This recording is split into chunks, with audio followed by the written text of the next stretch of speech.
좋으신 아버지 하나님, 하나님의 은혜로 지난 밤에도 저희들이 쉼을 얻게 하셨고 오늘 한날도 저희들이 호흡하며 새날을 주님의 은혜로 시작하게 하시니 감사를 드립니다. 주의 선한 손이 저희들의 삶을 인도해 주셔서 하나님 기뻐하시는 삶을 살아가도록 저희들의 마음이 하나님의 말씀을 붙들고 살아가는 귀한 삶 되고 우리의 심령이 성령님의 인도하심에 순종하는 삶을 살아갈 수 있도록 은혜를 베풀어 주시옵소서. 이 나라 이 백성들에게도 은혜 주셔서 하나님을 잘 경외할 줄 알고 하나님의 은혜로 주어진 일들을 감당할 수 있도록 하나님 위정자들과 모든 사람들마다 붙들어 주시고 함께 살아가는 귀한 은혜가 있기를 원합니다. 또 주여 도와주셔서 오늘도 이 아침에 주님께 나와 기도하는 주의 권속들마다 하나님의 은혜로 인도하시고 저희 사랑께 속한 모든 주의 권속들 한 분 한 분마다 저들이 처한 상황과 여러 가지 또 저들의 주어진 그런 상황 속에서 주의 선한 도우심으로 가장 아름답게 인도해 주시는 주님의 도우심이 함께해 주옵소서. 이 시간 은혜를 함께 하시기 원하오며 예수님의 이름으로 기도하옵나이다. 아멘. 하나님 말씀은 예레미야 36장 말씀입니다. 유다의 요시야 왕의 아들 여호야김 제4년에 여호와께로부터 예레미야에게 말씀이 임하니라. 이르시되 너는 두루마리 책을 가져다가 내가 내게 말하던 날 곧 요시야의 날부터 오늘까지 이스라엘과 유다의 모든 나라에 대하여 내가 내게 일러준 모든 말을 거기에 기록하라. 유다 가문이 내가 그들에게 내리려 한 모든 재난을 듣고 각기 악한 길에서 돌이키리니 그리하면 내가 그 악과 죄를 용서하리라 하시니라. 이에 예레미야가 네리야의 아들 바룩을 부르매 바룩이 예레미야가 불러주는 대로 여호와께서 그에게 이르신 모든 말씀을 두루마리 책에 기록하니라.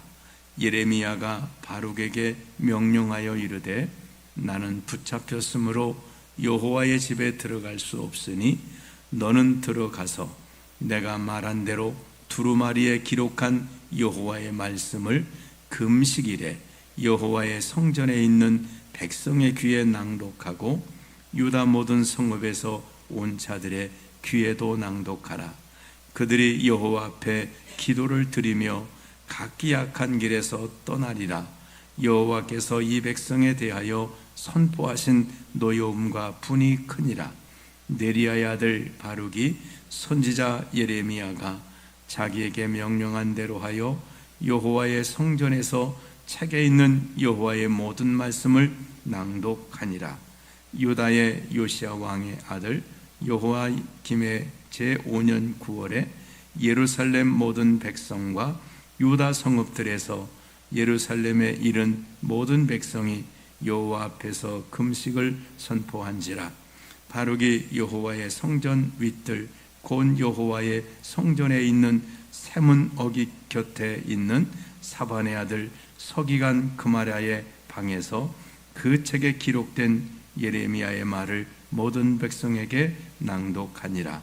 사반의 손자여 그마랴의 아들인 미가야가 그 책에 기록된 여호와의 말씀을 다 듣고 왕궁에 내려가서 서기관의 방에 들어가니 모든 고관 곧 서기관 엘리사마와 스마야의 아들 들라야와 악볼의 아들 엘라단과 사반의 아들 그마랴와 하나나의 아들 시드기야와 모든 고관이 거기에 앉아 있는지라.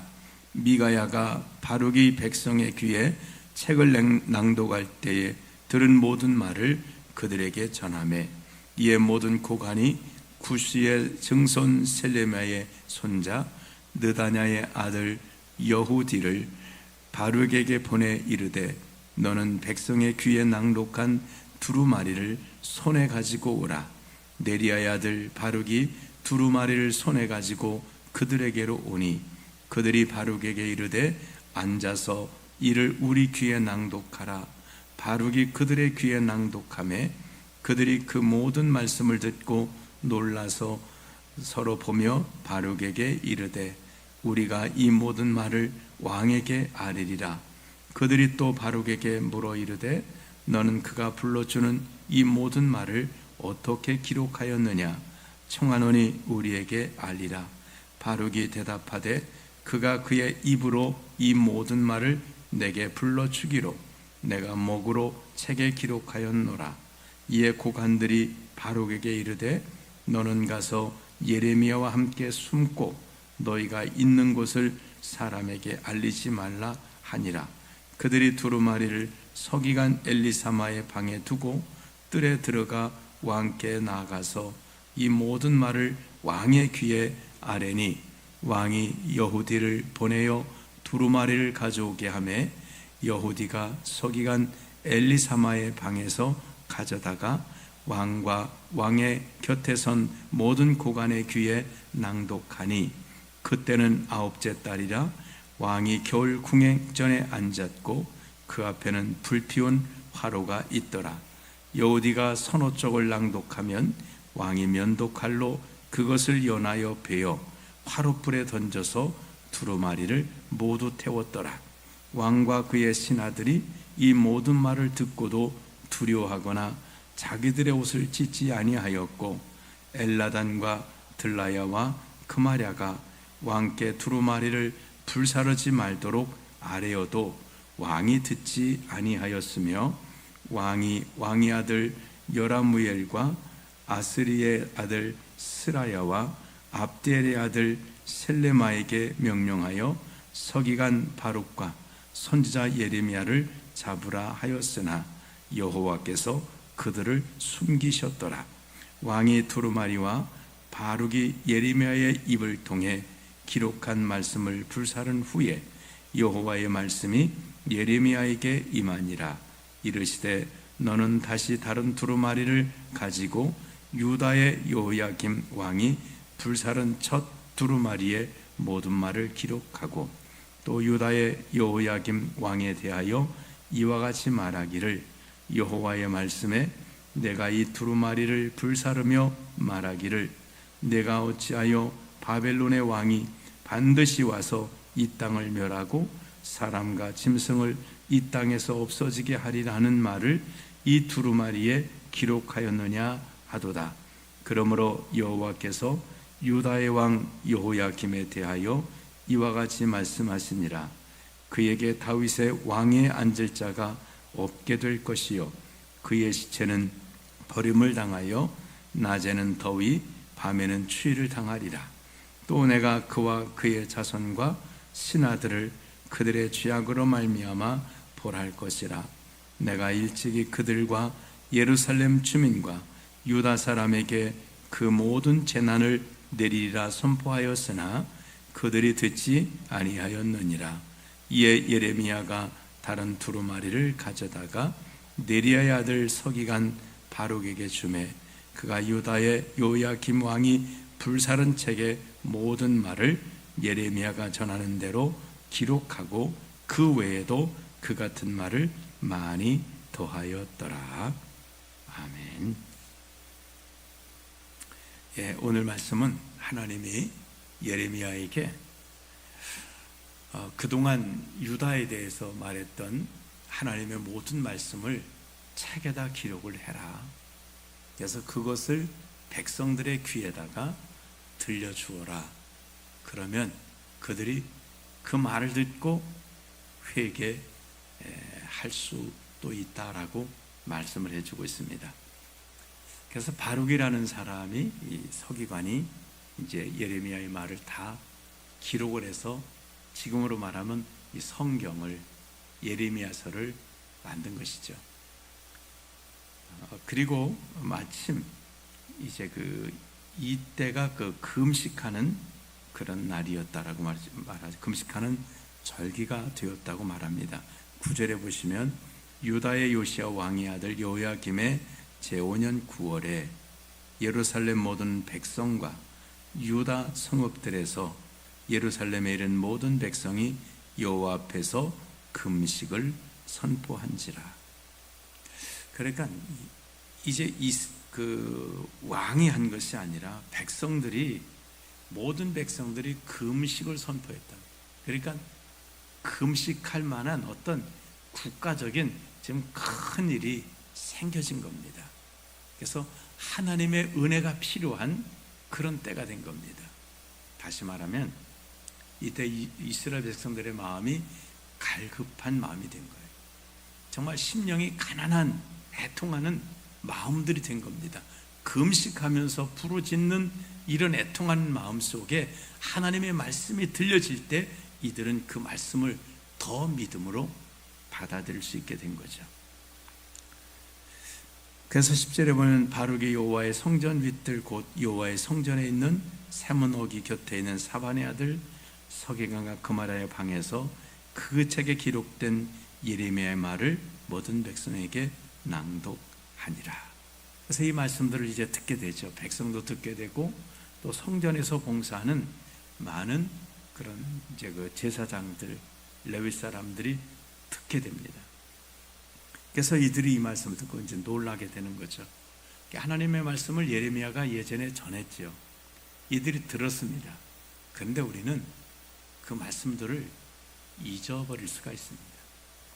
하나님의 말씀은 그래서 이 주야로 묵상해야 되는, 반복해서 읽고 반복해서 듣고 자꾸 그렇게 해야지, 내가 그때 성경을 전부 읽어서 내가 다 알아, 아는 게 아닙니다.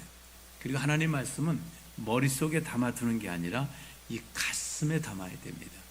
머릿속에 담아서 그냥 성경에 뭐가 있다는 걸 아는 것 가지고는 그게 우리 삶을 변화시키지 못합니다. 그게 내 가슴 속에 있어서 그 말씀이 내게 정말 나를 움직이게 하고 그 말씀을 순종하고 이렇게 해야지 이게 은혜가 되는 거지, 머릿속에 담아져 있어서 그 하나님 말씀을 아는 것으로는 그 삶이 하나님의 은혜 속으로 들어갈 수가 없습니다.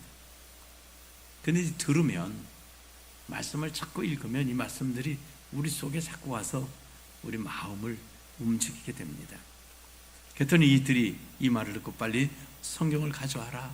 그래서 여기 이제 여러 성전에 있던 사람들을 이들이 그 말씀을 다시 한번 우리에게 들려줘라. 그러니까 이들이 말씀을 들었습니다. 하나님 말씀을 듣고, 하나님이 이제 바벨론에게 우리나라를 넘기시고 우리나라가 망하게 되었구나, 우리가 빨리 회개해야 되겠구나라는 생각을 하게 되고, 그렇다면 이건 국가적으로 해야 된다 그래서 왕에게 이야기를 합니다. 예레미야를 통해 주신 하나님 말씀이 있습니다. 그랬더니 왕이 그거 가져와라. 그래서 이 바룩이 이 성경을 이제 이것을 이제 그 왕이 신하를 시켜서 가져가게 하죠. 그리고 이제 이 제사장들, 성경을 들었던 사람들이 바룩에게 말합니다. 너는 빨리 가서 예레미야와 함께 숨어라. 왜냐하면 왕이 이 말씀을 듣고 회개를 하면 좋은데, 이 사람들이 생각할 때 왕이 믿음 없는 거 뻔히 알고 있는 거예요. 믿음 없는 사람이라는 걸 알고 있어요. 그래서 또 왕이니까 자기 나라가 망한다 그러면 어떤 왕이 좋아하겠습니까? 그래서 분명히 해를 끼칠 수 있으니까 빨리 숨어라 하고 숨기게 됩니다. 그랬더니 왕이 이제 그 성경 이 두루마리 책을 가져다가 읽게 해요. 근데 마침 그때가 이제 좀 추운 계절, 그 팔레스타인은 그 또 이렇게 추울 땐 밤에는 엄청 춥다 그럽니다. 습기가 없어서 낮에는 뜨겁습니다. 뜨거운 것이 우리나라처럼 습도가 없기 때문에 뜨겁기만 하지 숨 못 쉴 만큼 뜨거운 게 아닙니다. 그냥 뜨거운, 마치 그 찜질방에 가시면 건식 사우나 가신 것 같아요. 습기가 없어갖고 그냥 조금 견디면 견딜만 합니다. 그런데 밤에는 대신에 습도가 없으니까 엄청 춥습니다. 그러니까 난로가, 그 땅이 그 난로가 있는 거예요. 왜 겨울 왕국이라고 했으니까 아마 그 햇빛이 좀 잘 안 드는 그런 어떤 그 곳이었던 것 같습니다. 이거 불을 켜놓고 있는데 이제 쭉 성경을 읽으면 왕이 그 다 읽은 거, 이제 파피수라는 게 이제 이렇게 큽니다. 그러면 이거 이제 읽고 놓으면은 그걸 가져다가 그걸 칼로다가 쫙 잘라가지고 불에다가 난로에다가 집어던지고, 또 읽으면 또 쫙 찢어서 또 난로에다 집어던지고, 그게 성경을 다 불태워버린 거예요. 그러면서 화가 나서 말합니다. 29절에 보면 또 유다 여호야김 여기 보면 왕에 대해서 이같이 말하기를, 여호와의 말씀이 내가 이 두루마리를 불사르며 말하기를, 내가 어찌하여 바벨론 왕이 반드시 와서 이 땅을 멸하고 사람과 짐승을 이 땅에서 없어지게 하리라 하는 말을 이 두루마리 책에 기록하였느냐고, 이 왕이 화를 내면서 다 이 두루마리에 있는 하나님 말씀을 다 불살라 버린 겁니다. 그렇죠. 이 말이 왕의 입장에서 좋겠습니까? 좋지 않은 건 맞지만, 그러나 이 말씀을 들으면 왜 이런 말을, 우리나라가 망한다고 왜 이런 말을 기록했느냐라고 성경을 불태우기보다는, 우리가 죄를 지어서 그랬구나, 빨리 회개하자라고 그야말로 금식을 선포하고 회개하고, 이렇게 해야 하나님께서 이들에게 당할 어려움들을 면하게 해줄 수 있다는 것. 그러나 그렇게 하지 않았습니다. 그래서 하나님께서 말씀하십니다. 30절에 그러므로 여호와께서 유다의 왕 여호야김에 대하여 이같이 말씀하시니라, 그에게 다윗의 왕이 앉을 자가 없게 될 것이요 그의 시체는 버림을 당하여 낮에는 더위 밤에는 추위를 당하리라. 하나님께서 이렇게 하나님 말씀을 믿지 않고 말씀을 불태워버린 이 여호야김 왕에 대해서, 너는 이제 네 자손 중에서는 왕위가 끊어진다는 거예요. 자, 다윗의 왕이 다윗의 자손으로서 그의 자녀가 왕이 앉아야 되는데, 너는 내 자손이 결코 왕이 앉지 않게 될 것이라고 말씀했습니다. 그리고 너희가 내 시체는 버림을 당해서 낮에는 더위 밤에는 추위를 당하리라. 이제 이스라엘에서 가장 저주스럽게 생각하는 게 장사되지 못하는 거예요. 죽었는데도 무덤에 평안히 들어가지 못하는 것은 저주스러운 죽음이라고 말하는데, 지금 여호야김 왕이 그렇게 될 것이, 너는 죽어서도 편안히 무덤에 들어가지 못한다. 이 말은 살았을 때도 문제지만 내가 세상에 마감했을 때 그런 그 몸도 장사되지 못해서 정말 무덤 속에 들어가지 못하고, 낮에는 더위 속에 밤에는 추위 속에 그 시체가 그렇게 되어 있었다면 그 영혼은 어떻게 되겠습니까? 이 땅에 있었던 그 몸은 하나님 말씀을 불신하고 정말 그걸 칼로 잘라서 불태워버린 그의 몸이 이 땅에서 장사되지 못했다면 그 영혼은 어떻게 되겠습니까? 영혼은 그야말로 정말 심판을 당하고 지옥불에 던져지지 않겠습니까? 그렇습니다. 하나님께서는 오늘 이 말씀을 통해서 무엇을 말씀하고 있을까요? 하나님께서는 이스라엘 백성들이 악한 줄 아세요. 근데도 오늘 3절에 보면 이 책을 이제 읽으라는 거예요. 유다 가문이 내가 그들에게 내리려 한 모든 재난을 듣고 각기 악한 길에서 돌이키리니 그리하면 내가 그 악과 죄를 용서하리라 하시니라. 그들이 돌이킨다는 말은 반드시 그렇게 된다는 의미보다는 하나님의 바람이에요. 혹시 이 말을 듣고 이들이 돌이킨다고 하면, 우리 전도도 그렇잖아요. 전도도 바람입니다. 이 사람 전도해봤자 듣지도 않을 거야. 그래도 혹시 이 말을 듣고 돌이키면 구원을 받는 거예요. 하나님은 약한, 그래서 이미 선포하셨건데 하나님은 지금까지도 수십 번 정말 하나님이 용서하시고 또 하시고 또 하시고 해도 듣지 않는데, 하나님은 또 한 번 또 기회를 주시는 하나님. 한두 번 했다 끝내시는 하나님이 아니라 마지막까지도 하나님은 기회를 또 주시고 또 주시고 또 주시고, 마치 그 포도원의 비유에 보면 포도원에 그 백성들에게 쇠를 주고 그 다음에 이제 세를 받으러 보냈더니 종들을 죽이고 세를 안 주잖아요. 또 보내요. 또 그래요. 때리고 또 보내요. 그러다가 나중에는 최후에는 이렇게 그 주인이 말하죠.